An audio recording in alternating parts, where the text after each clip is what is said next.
just logged into a hotel. It smells a little musky. I'm not gonna lie. We're looking for a new worm, and it smells like it has the essence of fungi, and not that dude you went to college with in the dorms that was always having fun. Totally different. All right. First off, this is the Economic Ninja channel. I will never ask you for money or invest your money. I am too busy dealing with my own, if you know what I mean. Okay, here we go. This story is out of CNBC. It is entitled "Something is Breaking in the Financial Markets. Here's What's Behind the Sell-Off." What sell-off? Everything is awesome. Everything is so cool when we're part of Biden's team. That's not the words. Here we go. That crackling sound in the financial markets isn't the typical kind of break, where one asset class after another fractures and gives way. Instead, this is more of a break in the narrative, one that has widespread repercussions. Almost like the narrative that Biden keeps telling you we're not in recession. All right, stay on point. The narrative in question is the one where the Federal Reserve holds interest rates low and everyone on Wall Street gets to enjoy the fruits. It's just, I gotta take a little break here because I've been working for so long. This last 3 minutes has been amazing for me and you. There's so many people on YouTube in finance that we've only just begun to invest. Wait, hold on. I've been doing it since 2010. When the Federal Reserve kept those rates really low. Cause it's the only thing I know. It is true though, because so many YouTubers out there are just making millions and crushing it. And I'm gonna be literally around 1,000 of those YouTubers in the next couple of hours. They have never seen higher interest rates. About to crush them all. Crush them. And where's their channels going to be? Well, the sad thing is most of the people that watch them are going to forget because their retention span's only about as long as a couple days. Sorry. But I am dealing with the bright people, the intelligent people, you. Why? Because you're prepared, you're not scared, or you're getting prepared. You're wiser than the average person. When I say average, you're the 1% and they're the 99. And they're about to get crushed. And they have no idea what these low interest rates going into high interest rates are about to do. But sorry, I digress. Let's jump right back into CNBC. It says the pain of recognition. I'm a bad reader. Was acute for Wall Street on Tuesday with major averages down sharply across the board and Treasury yields surging to their highest levels in some 16 years. I've got 8 minutes left. When you have an economy, I'm telling you, we're getting a new room. This room smells of fungi. Again, not the dude at the party that was having a blast. When you have an economy predicated on zero rates, this fast move by the 10-year Treasury yield towards 5%, the calculus has to change because the ramifications are going to change.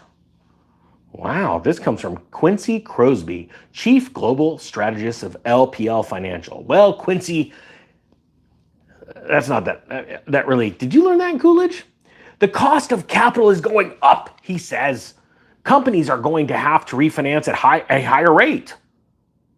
Oh, geez, Quincy, your college failed you. I mean, I'm not joking.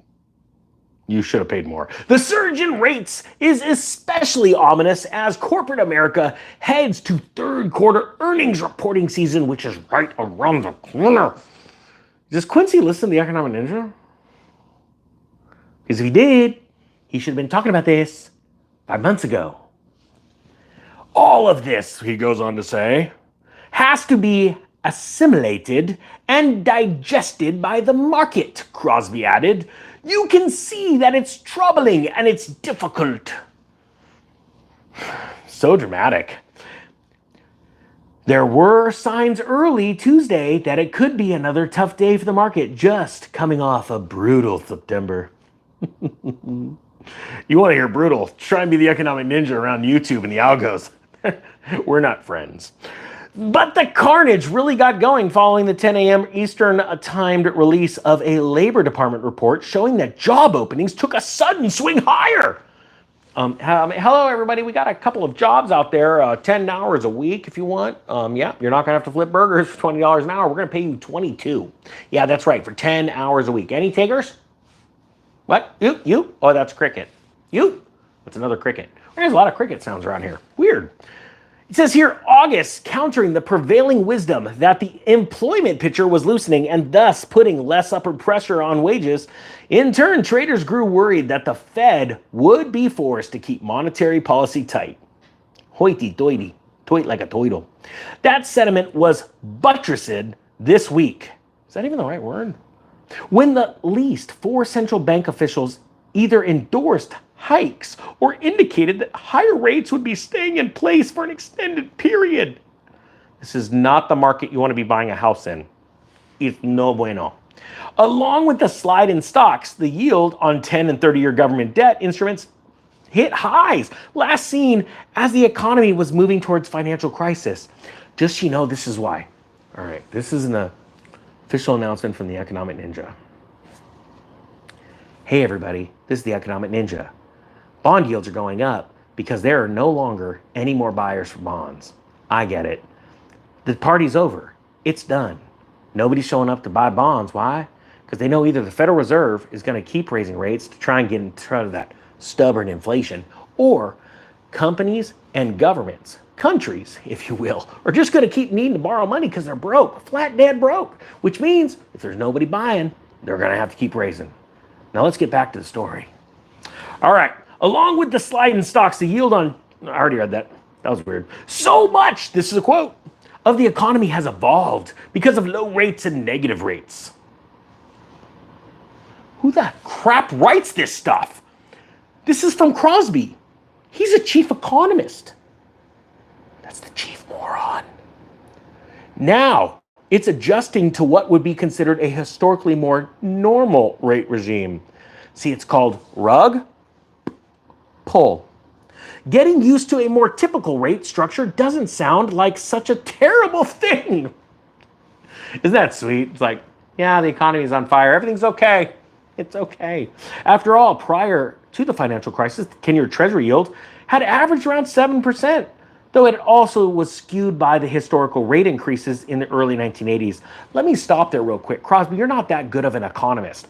You see, prior to the 2008 crisis, mortgage rates weren't really based off of the 10-year. They were very loosely based, as a matter of fact. We had LIBOR and some other products out there. So it's 10-year, 7% Treasury bond didn't do what a 5% this year is going to do. There's something going on in the other room. I think there's an animal in there. Stand by. I'm going to take you with me. It's just awkward. This is a spooky room. Oh yeah, there's something going on here. We need a new room. All right, sorry, here we go. Let's get back here. This is very unprofessional. Sorry, I digress. But after 15 years of living in an unnaturally low rate regime, normal sounds, well, abnormal. Man, I want to be a chief economist, economicist. I can do all kinds of stuff. Just say all kinds of crap. People listen to me. Like Biden. How would that be? You get Biden's ear. Stop drooling. In the second quarter, unrealized losses on bank balance sheets totaled $558 billion. Which is only an 8.3% jump from the prior period. That's nothing. According to the FDIC, of that total held to maturity treasuries, which caused much of the turmoil this year, totaled $309 billion. That number is expected to climb. What? Oh, it's because the Fed's got to keep raising rates. They didn't do their crap quick enough and fast enough. Oh, wait, they're planning this crash.